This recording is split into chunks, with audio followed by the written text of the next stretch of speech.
Well, good afternoon, everyone, and it's really wonderful to welcome all of you to really what is a historic day for the city of Peabody. We're here on a pretty cold, drizzly day. I made a great decision last week. We were going to have this last Wednesday, and I canceled it, and it ended up being like a beautiful sunny day, and today it's a little bit different, but it's great to be here with all of you, and as I said, I really believe this is a historic moment for the city. For decades, this project has been debated, discussed, and argued about. In fact, I have newspaper articles back at the office from the late 1980s, early 1990s about this project. And it's really wonderful to be able to say that the Crystal Lake Restoration and Beautification Project is going to take place and is taking place right now. I think there are many people that thought this was never going to happen, and so many people have been pushing for it for many, many years, and I'm going to mention some of those people very shortly. But like many, I shared a strong desire to restore Crystal Lake to what it once was, an area of great pride for this city, and an area where families and residents could enjoy. And getting the project to this point has involved a lot of hard work and dedication. Just so many people have helped out to make this happen. And I'm going to conclude in a minute. I'm going to ask Barry to come up, and I know he wants to mention some people as well. But quickly, the process that has brought us here today really commenced in January of 2014. That's when we decided to move forward with a full-scale dredging operation here at Crystal Lake. We intend to remove 50,000 cubic yards of sediment and dredge material and bring the lake from about 2 to 3 feet as to what it is now. It's even less now, but down to about 7, 8, maybe even 9 feet. That's the plan. There were 2 courses of action that we had to focus on. One was the financing. We set a goal of $3 million to fund this project.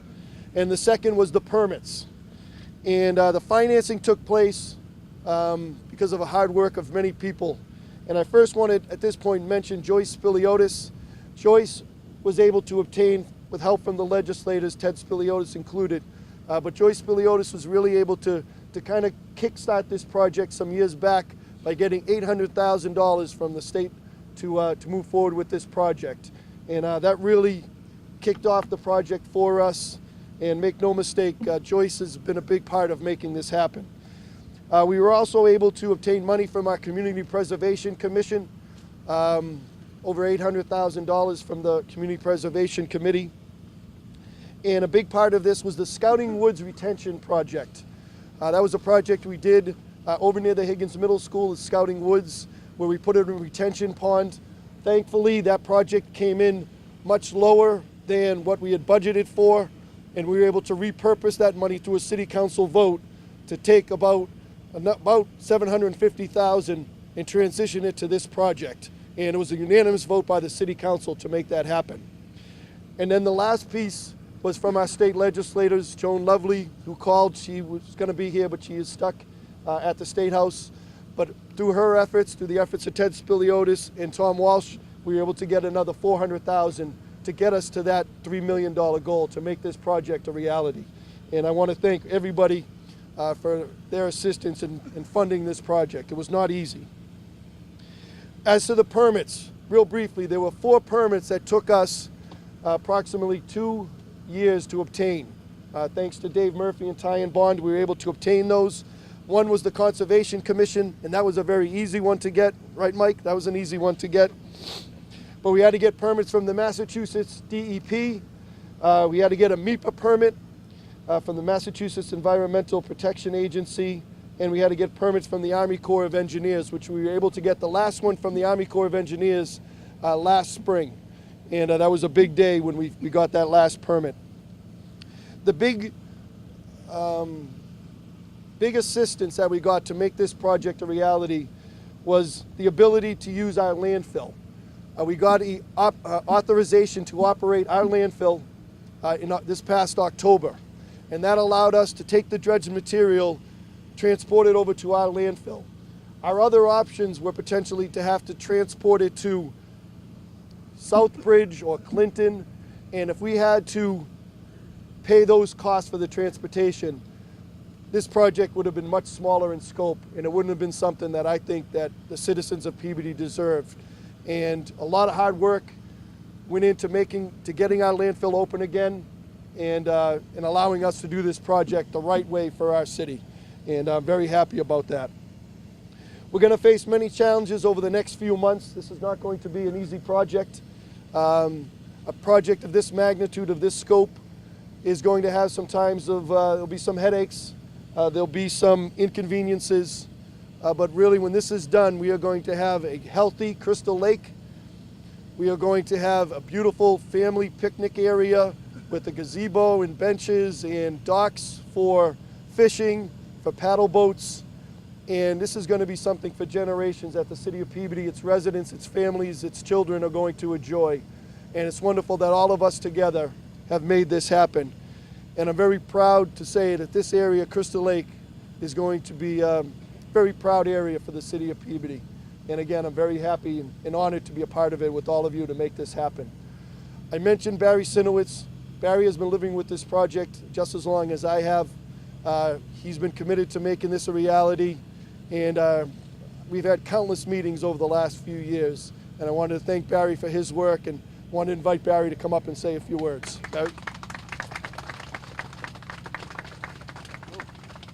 So first of all, I want to thank everybody for being here today. Actually, I have to tell you, I never thought this day was going to happen. This started back in 1987 with some studies. And you know, in the time, and I've been on the council almost 10 years, and our group of councilors really have supported this project. And of a lot of the things we've accomplished, new middle schools and all these other projects, I'm very proud of this one because we stuck with it. And it really was the impetus of the neighbors who wouldn't let it die. Because some people just wanted to put it on the back burner. I understand the money situation, but Friends of Peabody Lakes, a lot of the residents really, they were on me for almost 10 years. So I'm glad that we're actually here today. But it's a team effort, and I got to tell you, you got a guy like Bob Langley, who on his vacation is stopping in here every day to make sure that this project is running smoothly. So I want to thank Bob for doing that. I mean, it's just not a job, you know, to Bob. He cares so much about the city. When we first started this project, we had many meetings and we started to interview consultants. And I knew that Ty and Bond, Dave Murphy and his crew were the people for the job right away. His liaisons with the DEP were critical, getting those permits, and I see Mike Rizzo and the conservation. There's so many people here to thank. I don't want to slight anybody by not, so I just want to thank everybody once again for being here, everybody's support. Is Lucia here? Oh, okay, I wish Lucia was here because I didn't see her, but she was great in this. And I did hear that Dave Gamache was supporting it, but he waited until it got redistricted into Ward 6. So thank you. No, but once again, thank you everybody for coming, and thanks for your support. And you can see we're moving along. It's going to be slow. And one thing you notice, right now you don't have an odor. And that's what we were concerned about. Maybe when the warmer weather comes, we could have that issue, but we're on top of it. That pump is going to be turned over to an electric pump. The electric light put in a new pole, so it's not really a noise issue, more savings on fuel. So thank you once again. And let me just finish. This went through 2 administrations before Mayor Bettencourt, and Mayor Bettencourt really made this a priority. It wouldn't have happened without the work of getting Scouting Way and really pushing this project forward. So thank you, Mayor Bettencourt.